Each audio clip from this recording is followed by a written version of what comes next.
Hey everyone, it's the Angry Honey Badger, and it's time to look at another champion build video today. I am playing Darius in the top lane. Solo him top because that's where he belongs. He can jungle too, but I like playing him top lane because of his good poke and his ability to kind of out lane people. Here I'm going to go in for a level 1 kill. I hit level 2 before she did, so I'm going to be able to put a little bit more damage onto her.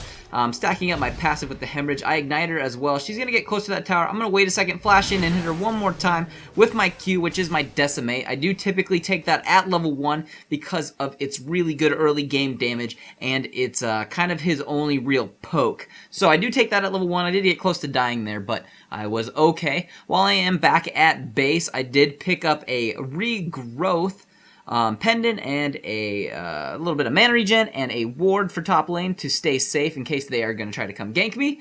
And then I'm still good because I did start with boots and pots at level 1. Typically that's what I like to go with, so you have some survivability and a little bit more movement. There she does some damage to me and ignites me, but I'm going to be okay with a couple health pots and that regrowth that I do have now. If you can't tell, those first two items I will be building towards a Philosopher's Stone. I do like to get this item with him. It's not completely necessary, but I do like it because the gold per 5 is helpful over time. You will definitely get your money's worth out of it that way, and it's nice to have because you get that mana regen that is going to allow you to kind of continue to poke them with your decimate, and that's going to be nice overall. Especially if they want to get farm, you can decimate them anytime they want to come do that. As you can see, pretty much anytime she comes in range, I do use it. Don't forget your decimate does do bonus damage if you hit them with the end of the axe where the blade is. You do less damage if you hit them with kind of the, you know, the more pole part, I guess the pole. But other than that, if you hit them with the axe part, it does deal more damage. Here I'm going to try to step away to get that bonus damage on her, rake her back, and also use my W, which is my crippling strike, to slow her down. She is bleeding right now and taking damage from that. It's over now. I'm going to come back up, decimate her, and ignite her. And that ignite with that little bit of bleed she's taking right now is going to be enough to kill her. Didn't even need to use my ultimate. And that's going to be just kind of another easy way to pick up a kill. Luckily, I did get off to a good start against this Fiora. She does have a good later game, so good thing I'm getting off to a nice start. While I'm back at base now, I did just finish off that Philosopher's Stone. I am going to start building to counter her and to continue my build as well. I did pick up a ruby crystal for the health, and I did pick up a little bit of cloth armor for some resists against her, since she is starting to do damage. Here, our knot goes out. He went out a tiny bit early. We weren't able to kind of do anything to her, or not too much to her, so just gonna refocus and keep farming back up and see if we can kind of get something going in a second. Hopefully she comes back out here, which she probably will. But while I am playing, for the most part, I do max out my Q ability first, which, as I said, is your decimate. It's going to do the most damage, and like I said, it's going to give you the best poke in lane, so that's one reason. Here we're going to get into a little bit of a fight. Their Kha'Zix is their jungler, and he's coming up. I did rake him while he was invisible. I did guillotine him slightly too soon, which is unfortunate because it would have come in handy here. But we're going to keep chasing for the most part. He's actually going to flash in to start tanking this for me because he is a good tanky jungler and he knows his role. Unfortunately, he is going to die, but I am going to pick up the kill on her. So I will get both of those kills, helping me even more in the whole finishing off my build and farming department to help me get ahead and do the damage that Darius does. And yeah, it's going to be going on with that. Like I said, I do max my decimate out first, and then typically I do take my second point in the game in my crippling strike, which is a slow. Don't forget to do that. Every time you do use one of your abilities or standard attack them, don't forget that you do stack up a point of your passive, which is your hemorrhage, which does cause them to bleed and it does deal damage. So that'll also go in turn with your ultimate, which is, as we all know, his guillotine. And that is going to do true damage, which is a little bit overpowered, and it does come off of an instant cooldown if you get the kill with it. So what you try to do is stack up your passive hemorrhages. Your ultimate deals more damage based off of how many stacks you have on them up to a certain cap. Here we're going to get a little fight. There's one stack. There's another stack. There's another stack. I parried or something. She's going to ult me now. I'm going to then use my decimate one more time and then my guillotine. Unfortunately, it didn't quite kill her. I did it slightly too soon again, so it didn't refresh, but that's okay. I don't plan on getting into another fight immediately, so hopefully that'll come off of cooldown by the time I need it again. Just going to keep going back up and farming, put that ward down. That last trip I was back. I finished off my boots in the ninja tabby Typically, I will build the boots I need to resist whoever I'm going up against top lane, whether it's Ninja Tabby or Merc Treads. And then I did build a Phage. That's my first item that I will be building towards. And that is what I try to get first. It's going to give me a little bit more damage. It's going to give me a little bit more life. And that passive slow, which is going to be helpful in case I'm chasing. It'll be good to have that so I don't have to rely on my Apprehend, which is my rake ability. So that's going to also be nice. For the most part, when I am playing him, I usually go with attack damage marks. I go with armor seals because of top lane, most of them doing physical damage. I go with magic resist per level glyphs to negate any AP damage that the enemy team might have. And then I usually go with attack damage quintessences. It's kind of a fairly standard setup for most attack damage tops. I'm going to come out here now. I kind of came in from behind so she wouldn't think I was here. Going to hit her, slow her. Now I'm going to flash back up, hit her. She's going to be ulting me. I actually walked away because her ult's going to come with me. There I'm going to use my guillotine and be able to kill her. Now, unfortunately, once again, I didn't finish her off with it. I'm doing really bad at finishing people off with it today. But I can kill this guy, but unfortunately, I'm going to lag here really badly, as you can see. The continuous slow. This is actually me attempting to reconnect for real this time, unlike all the other ones. And there I go sliding back. Yeah, super fun lag. I probably would have been able to kill him, but that's okay. He can get away. And we will continue to speed this up. Now Kha'Zix is making fun of their Fiora because he thinks she's bad. Later on, she does like completely murder us in a team fight, though. Anyways, back at base now, I am also getting a little bit more magic resist because of their team. I like to typically get that Phage early because obviously the damage and the health. And now I can pick up the Hexdrinker and we can get a little bit more magic resist that way and a little bit more damage. Both of these items I will be finishing off into something, don't worry about that. And then I also did pick up a Giant's Belt for even more health. Here I'm trying to chasing a little bit. I'm feeling a little godlike because I have 6 kills and no deaths. So I'm going to be playing a little greedy because I typically do whenever I'm just kind of murdering. But that's pretty typical with Darius because he does lots of damage. Then I'm going to be able to just hit him once and ultimate him to kill him. It's off of its cooldown already. So try to chase as Kha'Zix comes in from behind to start picking on the game station. And I'm going to move in here and do what damage I can. Try to get over here. Get rid of the Kassadin and then focus on the Kha'Zix. I'm going to die because their whole team is here now. Pick up another kill before I die. So got 3 before I did die. So not too bad. Got 9 kills now and 1 death. And like I was saying before when I was building that, before that fight I did pick up that Giant's Belt. I did just build that with the Phage into the Frozen Mallet.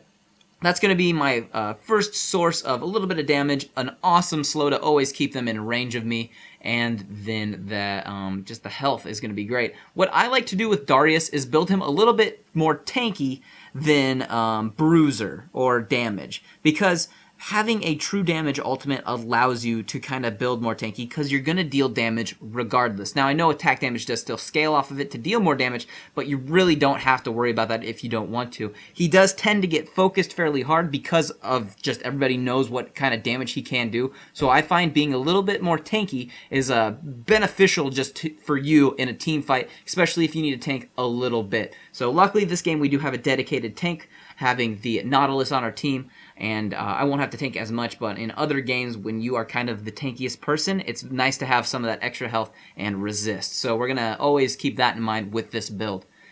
Typically when I am playing Darius, I do also take Flash and Ignite. The Ignite and his passive on top of each other, whether or not your ultimate's up, will deal a lot of damage. And while they're running away, they might look like they have a couple hundred health. They'll just get murdered through all of that damage. It's really hard for them to counter. So keep that in mind when you are playing Darius or playing against a Darius. Back at base now, I'm going to pick up that pickaxe, which will help with our damage, and it will be going towards our next item, which will be the Maw of Malmortius. That is going to be the next item that I try to finish out to negate more magic damage and get that shield, which will be very nice. Those are kind of my first 2 items, that Frozen Heart and that Maw. So I still do have my Philosopher Stone, still getting that gold per 5, still getting the health regen, still getting the mana regen. We're pushing really well here. This is a big empty spot in the video where no one's really getting in any kind of fights. It's kind of that awkward laning phase time where everybody's pushing but no one commits to a fight. So kind of the boring part of the game. Anyways, what I do typically for my Masteries page when I'm playing with Darius is I usually go with a 2190 page if you want a little bit more damage. If you are going to probably be the only tank on your team and you want to go with a little bit of a tankier setup, you can go with the 921 style setup. So there's that to consider, just kind of depending on what you're more comfortable with. It's a personal preference, but I kind of avoid the utility tree. Don't really need too much in that for Darius. I'm just going to keep farming and keep getting all the gold I can there. I could see that they were all missing and probably coming to gank me, so I decided to retreat, which they all were coming to gank me. Always keep in mind, if you do not see the enemies on the map, you need to be aware that they could be coming for you. It's always better to be safe than sorry. Just retreat a little bit. It's never a bad idea. I'm going to try to go bottom, see if I could help with Fiora, but our Katarina had that all cleaned up. Nothing to worry about there. Here I'm going to move in on the enemy Kha'Zix. I'm going to flash over to him, rake him, slow him, use my Decimate, ignite him. You can see his health taken away, not really doing too much to him there. I'm going to get the guillotine off and pick up the kill. It's off of its instant cooldown too, so I have that up available whenever I need to use it again. Got tons of gold right now. Going to be excited to go back to base and purchase more items. I keep kind of poking at them and keep trying to rake them to me so my team can do something to them if we can. Varus just killed Kassadin in the far lane. And yeah, there I just grabbed their jungle through the wall. You can do that. Sometimes if you have their enemy jungle warded, you can go steal their buffs while they're taking them. You can rake blue buff through the wall. I have done it a few times. It is mildly hilarious to take it from them that way.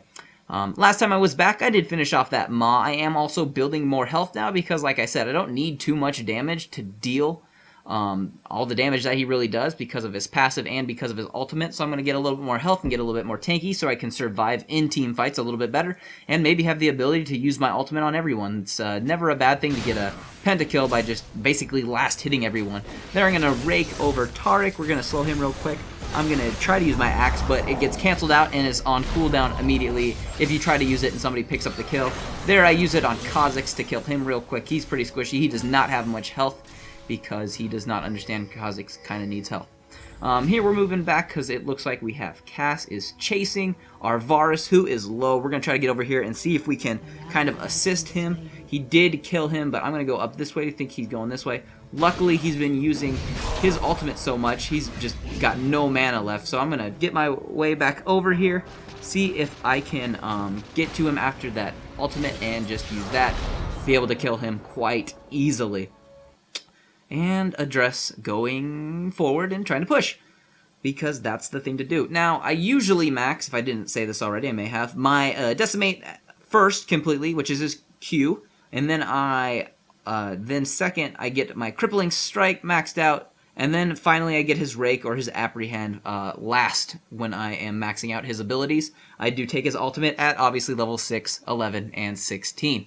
Now that last time back, I am getting tanky, like I said, because I don't need to really worry about damage items. I'm going to do damage regardless because of my survivability now, and because of Darius. It's just what he does. He does that damage. So I decided to go with the Sunfire Cape. It's going to give me that health, which is nice, and it's going to give me that passive damage when I am standing next to him. So here's that fight I was talking about. We did not focus Fiora, and she gets a triple, quadra? Ace? No, triple. Yeah, we gotta focus Fiora, and I went over to do that, but after she goes in her ultimate, she's a bit tricky to focus, and we got spread out, and that was a good job on their part, and she also is getting some good items too.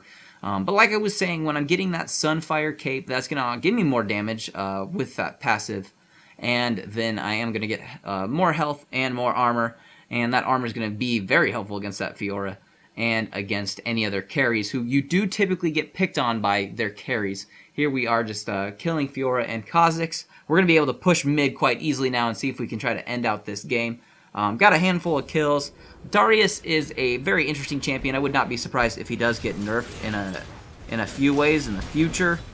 Just because he just, I don't know. I feel like it's still a little mean that you have a true damage ult that is off an instant cooldown. So we'll see if he receives nerfs in the future. He hasn't yet. I'm kind of honestly surprised it hasn't happened. If it happens, it probably won't be super drastic, but it still might be noticeable. Other than that, though, the last item I usually will get is a Guardian Angel. It's just going to be even more ridiculous when you come back to life. So, especially if your ultimate is off of its cooldown, you can just start ulting everyone and killing them all. And that's pretty much going to end up this game, guys. If you have any questions, put those in the comments below. If you have not subscribed to my channel, I would suggest doing it because it's fun. Hit that like button if you want, but other than that, I'll just see all of you in the next build video.